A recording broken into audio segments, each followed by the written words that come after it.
So, as someone who grew up watching Nickelodeon shows like Drake and Josh and iCarly, those were the two main ones that I watched. It would honestly be kind of irresponsible if I didn't make a video talking about this. So let me just tell you right now, viewer discretion is advised. If you or anybody else you know has experienced some sort of predatory behavior, child predator specifically, viewer discretion is advised. Quiet on Set is a 4-part documentary miniseries that focuses on the toxicity behind the scenes of specifically children's television, and it lasers its focus on the Nickelodeon side of things. It investigates the abuse that these children experienced from adults that they were expected to trust. And there's a good chunk of this documentary that honestly, if you watch it, and if you read Jeanette McCurdy's recent memoir that she put out not too long ago, not a lot of this is going to be new, but damn, there were some revelations that were uncovered that were shocking, to say the very least. And it just made me extremely sick to my stomach. And let me just say for the record, this is not going to be a comfortable watch if you decide to check this out. This is not going to be something that you're going to want to revisit over and over again because of the trauma that is discussed.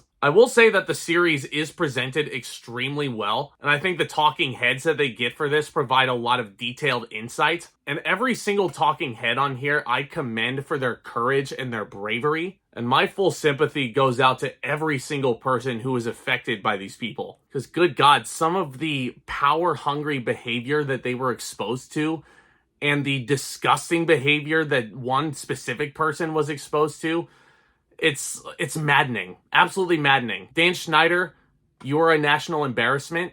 You should be ashamed of yourself. That 20-minute interview apology video that he put out, he didn't really go into any specific incidents or anything. But full stop, you should be ashamed. Brian Peck, there is a special place in hell for that man. And I only really knew who that guy was basically by face recognition. I was like, oh yeah, that guy from the Amanda show.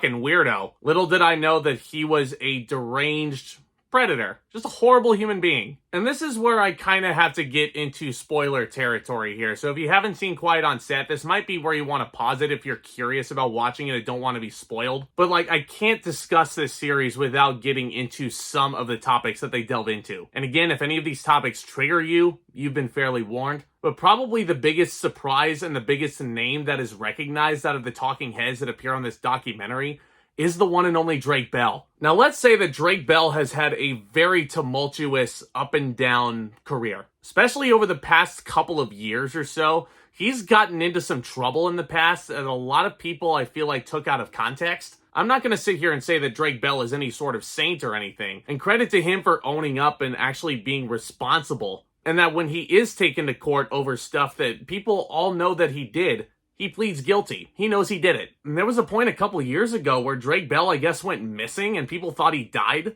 I mean, out of Dan Schneider's shows, I know he did all that. I wasn't old enough to really experience all that. Or even the Amanda show where Drake Bell got his start. Which, while I'm on that subject, God, I hope Amanda Bynes is doing okay. My prayers are going out to her. Because the stuff she experienced on set, disgusting. Absolutely deplorable. And the documentary paints Amanda Bynes as the perfect example of a child actor that turned into a practical nobody in adulthood. But there's a reason why she vanished from the limelight. It's because of all the trauma that she experienced, and she didn't want to experience all that over again. It's the same reason why Jeanette McCurdy never wants to get in front of the camera ever again. If you read her memoir, she goes into detail explaining every single little thing that happened to her. And in hindsight, I'm glad I never watched Sam and Cat, because not only did it look completely unfunny, but some of the jokes that Ariana Grande had to portray on camera, disgusting. But anyway, I'm getting off track here. Like I said earlier at the top of this video, the two big Schneider's Bakery projects that I zeroed in on because I was just hook, line, and sinker into every episode. iCarly was one of them. That was undisputedly his most popular project that he ever put out. But the other one was Drake and Josh.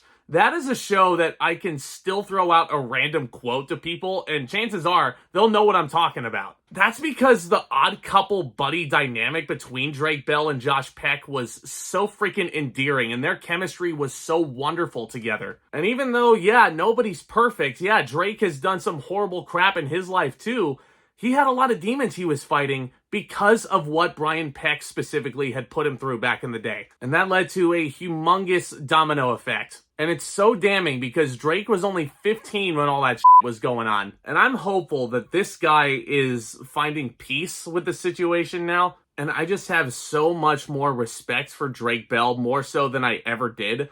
Not only because of all the crap that he'd been through in his life, but the fact that he's able to sit in front of a camera and be open about it, finally, after all this time. He sort of jokes that this was stuff that he would only say to his therapist. But then once all those layers are uncovered, and as you start to learn more about everything he had gone through, I just feel so bad for him. And his poor father, too. His father's radar on Brian Peck was spot on. And the fact that he was manipulated out of being Drake's manager because he was the only source of protection for Drake against this monster. Like, my heart breaks for Joe. My heart breaks for Joe Bell, man. My heart breaks for every single talking head that they had here. I know they brought a few people in from both different runs of all that. I remember Leon specifically. Leon was on a couple episodes of Figure It Out, which is a show I watched religiously. But again, I wasn't old enough to experience all that when it was at its most popular. I never watched any reruns of all that either. It was cool to see him though. I will say if there's one thing that I wish this documentary did better, because I think it's masterful in telling this story and exposing all these details about all these horrible monsters. It is only 4 episodes though, and I feel like the final episode, the 4th one, it kind of rushes through everything after Drake and Josh. Like, I understand that we got a memoir from Jeanette McCurdy where she explains everything, but there's a part of me that kind of wishes that she was a talking head on this also. Now, I understand that participating in a documentary is totally voluntary, and those people are talking about very vulnerable situations. So I guess these developers got whichever talking heads that they could. But I feel like because of who they got, the last part of this miniseries just felt boom, boom, boom, boom, boom, super rushed. Like, I honestly kind of wish there was a whole episode dedicated to the stuff that happened on Victorious. And then Sam and Cat as well. Like, good lord. But as it sits, it's a really good documentary, and I highly recommend that you guys check it out. It's on HBO Max if you missed the live airing of it. I think because of the situation, I'm not going to really warrant giving it a grade, but I think it's an important piece that everybody needs to watch and be aware of certain situations. And man, if you're a parent who has a child that wants to get into acting in Hollywood,